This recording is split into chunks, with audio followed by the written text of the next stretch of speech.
two speakers that we have to meet with you this morning. Grazing team leader Joshua Nicholls at NQ Dry Tropics is going to be co-presenting with Senior Field Officer Chris Poole. They've both been working for North Queensland Dry Tropics in the grazing team for about 4 years each, both delivering on-ground projects. So please settle in and prepare for their session. Yeah. Hi all, my name is Josh. I'm the grazing team leader at NQ Dry Tropics based in Townsville, and this is my co-worker and co-presenter Chris Poole, who's a senior project officer here in the grazing team. So NQ Dry Tropics is based in the Burdekin catchment in northeast Queensland. We cover an area of 134,000 square kilometres, 96% of which is grazing land, carrying an estimated 1.4 million head. The northern 2/3 of our catchment is native pastures and is widely undeveloped. However, the southern third of our catchment is cleared country and dominated by improved pastures. The majority of our work in the grazing team revolves around water quality focused projects and the remediation of C&D land condition. Mostly have a sediment reduction target that we have to meet, and we deliver projects on behalf of investors like the Great Barrier Reef Foundation and some of the Queensland government and Australian government initiatives. So what do we use drones for? So we use drones for a range of things. We have basic level drones because the stuff that we do isn't necessarily require the cutting edge of technology, but we use them quite effectively and simply. So the majority of what we do is we capture data on ground for projects. So we take photos, GPS reference points to demonstrate the locality of certain infrastructure on properties. Drones also allow us to reach hard to reach places like gullies, mountains, basalt country, fence lines, etc. We have a lot of range country on the eastern boundary of our catchment, where the Great Dividing Range meets the ocean. So getting up in there in four-wheel drives or buggies can often be problematic. So a drone comes in handy in those situations. Likewise, in the upper Burdekin, there's a lot of basalt country. From some of the plateaus up there from some historic basalt flows. So driving over some of that terrain is quite difficult, if not impossible. So drones also help us there. We also use it to capture 3D imagery, and we use this imagery to plan earthworks and model hydrology to do gully interventions and estimate catchment sizes or calculate the amount of sediment that have left the gullies over a period of time. We also use it for photos and videos for organizational communications, so websites, social media, case studies, etc. People seem to like that kind of content, so our investors also seem to enjoy it, so we continue to produce it, and drones make it easy for us to do that. It's also good to see landscape from a different perspective. So this is a good example of the different perspective. This is an erosion control structure that we would call a worboy. You can see where the water has flown. It's hit that bank and it's gone into the pit, where it's then dissipated its energy to get rid of that erosive process. And you can see where the water has actually stuck and held and soaked into the soil to produce the grass that you see around it. This is also another good example from seeing it from a different perspective. This one clearly shows cattle pads and where cattle are traveling. If you stand on the ground and you look through a pasture, you can't necessarily see the difference in ground cover through that pasture. It's also very difficult to see where cattle travel and where they preferentially graze. Having a bird's eye view helps significantly in identifying some grazing patterns of cattle. So here I've got two videos. This first video was used for a recent project that was done in the upper Burdekin north of Shutters Towers.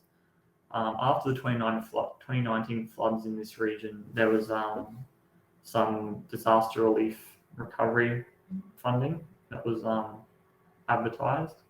This was one of the areas that we scoped out and believed was applicable for that funding.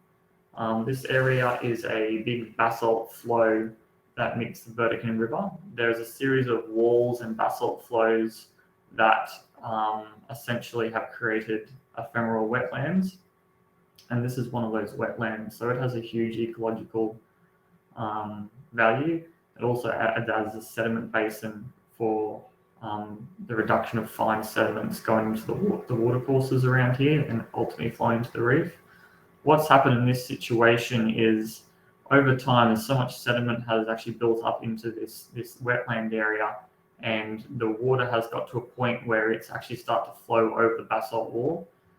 And the drone allowed us to capture this process to show a better view of what's actually occurring on ground. So as you can see on the left-hand side, as we approach the gully itself, that wetland is actually overflown over the wall and actually gouged a quite a large hole in the wall.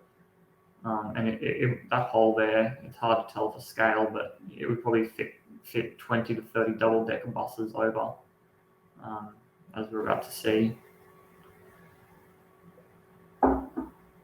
So this was recently completed, this project. What the engineers have done, they have this project here, and this footage is not the completed, this is the before, but afterwards they had actually completed a project that remediated, got the rocks out of the gully itself, or the void, and created the wall back to where it was originally, the height where it originally was.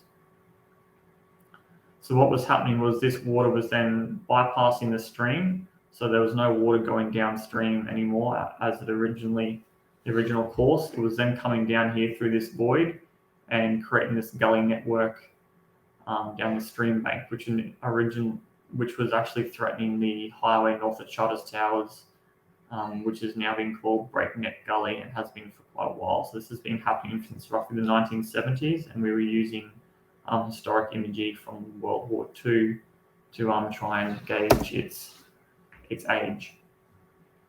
This second one here is a good example of a comms opportunity. So this is quite a rough red tableland up north of Charters again. It had quite self-sealing soils. A soil conservation expert recommended that we break up that soil with deep ripping and a series of contour banks. This video simply just displays the extent of that and how the banks work together with the ripping to slow the flow of water and hopefully promote some ground cover. This was probably only done about 2 weeks after it happened, so there was some rain after that event. As you can see behind the banks, there's quite a bit of greenery and ground cover starting to return to those areas. So this is a perfect example of a comms related or communications related video that would be posted on our social media and provided to our investors to demonstrate the change we're making in the landscape and on grazing properties.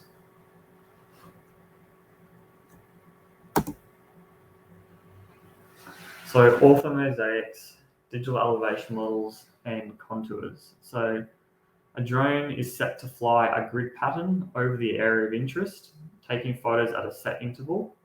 Our software then stitches that together. It uses a process of photogrammetry, and height data is calculated to show contour lines and digital elevation models. This data is then used to inform decision making for soil conservation designs and hydrological modeling.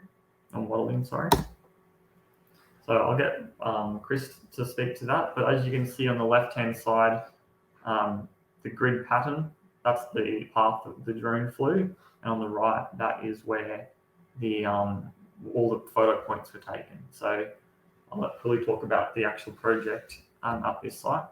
So this site here is 50 kilometres outside of Townsville.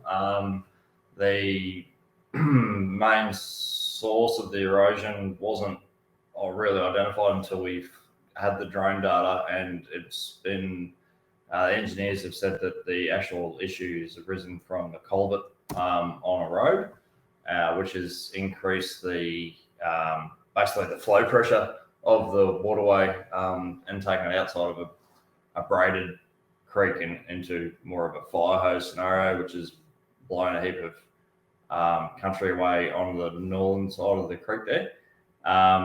The drone data enabled us to get a three-dimensional view for the engineers to do an assessment without them having to be on site, which obviously had a massive cost saving, and also enabled us to use that site, actually get that site ready for future project funding if that becomes available. Unfortunately, nothing on this particular site is available at the moment. This image on the screen is a really good example of the difference in quality between the satellite data and the process that we go through with the drones. So on the right-hand side is the same mango patch as the one on the left. The difference is the one on the right is the drone data, on the left is the satellite imagery. Yeah. And here's the digital elevation model created from that orthomosaic. As you can see, the dark blue is lower altitude and red's the higher altitude. So you can see the treetops through there. Where the road culvert is on the left-hand side, you can see the drastic drop in altitude of the watercourse, which is obviously causing that erosion issue. Without the drone data, this would have been a fairly costly exercise. It would have been a couple of days with surveys and so forth to get this information together, whereas with the drone, it was a matter of an hour for it to map that area. And that image there, that's just the vegetation removed. Yeah, so this image here is the image from before. The computer program actually takes the significant foliage out of the equation to try and get a rough estimate of the area underneath those trees. And then this one here is 30 centimeter contour lines applied to that same map. So we at Dry Tropics use ArcGIS and Survey 1 to 3 to collect a lot of the spatial data that we use on a day-to-day basis. So most of our projects relate to the improved condition of poor and degraded land. We use apps to gather field data and GIS systems to process and display that data. All apps are part of the ArcGIS suite. This data is then analysed and used to help inform management decisions. So Survey 123 is the main platform we use to collect that data. So Survey 123 allows us to collect spatial data for a range of different purposes. The Department of Agriculture and Fisheries has released an LCAT and a BioCat tool, which assigns a land condition score from A, B, C, D to a specific point. That all happens through the ArcGIS platform. P2R data is a reporting system that we use in the reef catchments in Queensland to demonstrate on-ground practice change of water quality grazing projects. So whether that be exclusion fencing, riparian fencing, enhanced grazing management methodologies, wovoids, gully remediation, etc., etc. That is all captured through the P2R model and mapped spatially and given to the P2R modelers, and they measure change through that over time to see if we are meeting our obligations under the reef report card system. Soil records allow us to capture the relevant data to a company's soil remediation designs. So every one of our soil remediation designs has to go through the CSIRO's Gully Toolbox, which will then measure a tonnes reduction of sediment from that gully or that stream-based structure. The woodbuoy app is simply just used for reviewing and recording the placement of woodbuoys. So when we are contracting out woodbuoy projects, we will usually say we'll have to implement, X amount of woodbuoys on a set piece of road. So it's all about simply just clicking the thumb and counting them geospatially on each one to make sure that obligation and that contract milestone had been met. So field maps is probably one of the more exciting ones that we use. Field maps allows us to use our online database that has all our property mapping of all the people we've worked with in the last 10 years and all the infrastructure on those properties, and allows us to use this offline. So we have a series of Android tablets that this is loaded onto. And as we're driving around the Burdekin, we have this information with us that has been provided to us by the landholders. When we go into sites, we don't have to, it saves a lot of time and streamlines a lot of process, because usually what we would have done in the past is printed off a map. Now we can just simply have it on our tablets, and we can go out there and it will actually have a geo-reference dot as to where we are on that property. So it's easy for us. And we can also set up a similar system on Grazier's devices through the use of Avenza maps, which is really good for property planning and contractors and backpackers or any kind of seasonal workers to help them get themselves around the property. So we capture this data on field maps, and then that is then provided to property owners and used for planning and all that kind of stuff. So there's a number of layers with detailed information that are accessed on demand. So we have things like ground cover, land type, etc., and I'll talk to that a bit more later. You can also do the spatial data capture of grazing infrastructure. So fences, tanks, etc. You can just add a point and a photo attached to that point, and it will upload to this map originally. And then when we get back to the office, it will sync to our online system. And then when we plug into our computers, everything that we collected has already been there. So that enhances internal productivity by quite a lot, because there's no double handling of data, which also minimizes errors. So we also use the ground cover data. So this data was provided to us by the Department of Environment and Science. We've then analysed that data and used it to create a heat map in some of all of our sub-catchments in the across the whole of the Burdekin catchment. What we use it for is to identify areas within that sub-catchment where ground cover and land condition is the lowest. So as you can see here, we have the Clark River, an example of the Clark River anyway, and you can see the dark green areas here are areas of high ground cover, and areas of red and yellow are lower ground cover. So it helps us prioritize and strategically work in areas that may need a bit more extension practices. I'll let Chris talk to this. So we use ArcGIS to also create property maps. I'll let Chris go through that with you. The property maps are probably an underrated resource for landholders.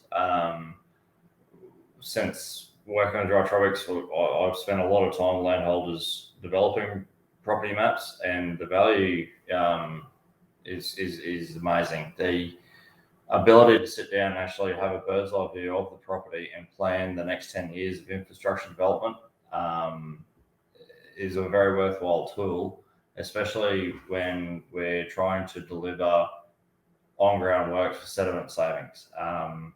This particular example here, it's a fairly well-developed property. However, when sitting down with the grazier, looking at the property map, it was quite easy to identify those areas in the property that were underwatered, and that enabled them to develop an infrastructure development program to put those water points into those areas to better utilise the country, but also to draw cattle away from overutilised country through their grazing management. Another advantage of the property maps is we can overlay different layers. Land type fencing in the Upper Burdekin is a very, very important grazing management tool. And this layer here enables us to work with the landholders to develop that infrastructure. For example, a cattle are going to graze a black soil flat long before they go into a granite ridge. And this is a good example of that. And the grazier historically had sort of done this unbeknownst to them, as it were. But this tool for more underdeveloped properties is invaluable. Using these layers as well, like overlaying the ground cover map to identify poorer degraded country as well. Also highlights areas of overutilisation. Definitely around historical water points, you generally see lower ground cover. So the use of this map enables you to plan your water points a bit smarter in the future. Obviously, keeping them, you want to keep your water points away from areas of low ground cover, and keep your water points away from areas of degradation. Well, that more or less concludes the presentation we had planned for the day. Thank you for listening to us. Okay, so there's a few questions here. I'll start with Christopher K. Is the report detailing the rehabilitation of the degraded areas available?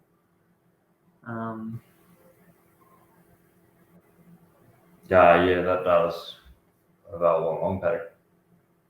Yeah, so that data that we used is, there's a website called Long Paddock, and it you can put your lot plan in. It's a Queensland government website, I believe, and you can put your lot plan in to access a range of different things. So you can select which report you want to request. There is ground cover, and you can choose what month that ground cover is, all the way back to, I believe, somewhere in the 90s. It will then compare that ground cover with an average from 19 something or other to 2016. So you compare your current ground cover to the old ground cover.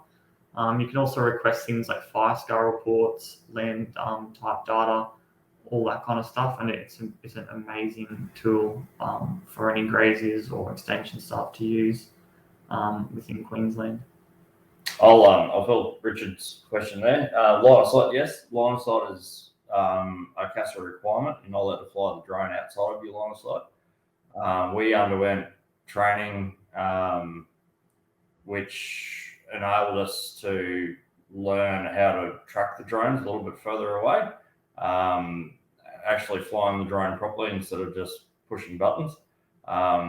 Little things like your left and right yaw to keep that drone moving left and right so you don't lose that line of sight was very important. You can get those drones pretty far away and still maintain that line of sight. But yes, it is definitely a customer requirement to maintain that line of sight. Yeah. So for some of those bigger areas that we videoed and surveyed, we will usually stand in the middle of that area. So if we're flying from point A to B, we'll stand in the middle of that area so we can see the starting point and the end point, to make sure we are well and truly compliant with those regulations. Another point about that too is the majority of our catchment we work in is restricted airspace with the military as well. So we have to comply with all customer requirements with that as well, with flight plans and so forth. Yeah, for sure. Bev's question is, what percentage of control costs are done by landholders? So I'm not sure if that's in relation to the previous presentation or the one we're giving today, but in terms of grazing projects that we do for remediation of poor and degraded country, there is a sliding scale that we operate under. So things like gully erosion and track erosion and riparian protection is actually funded at a higher rate than things like grazing management, simply because historically it's found that more sediment has been produced from those kinds of erosion rather than the grazing methodologies themselves. However, some research is just saying that might change in the future. So yeah, we're constantly updating that sliding scale depending on what best research is telling us at the current time.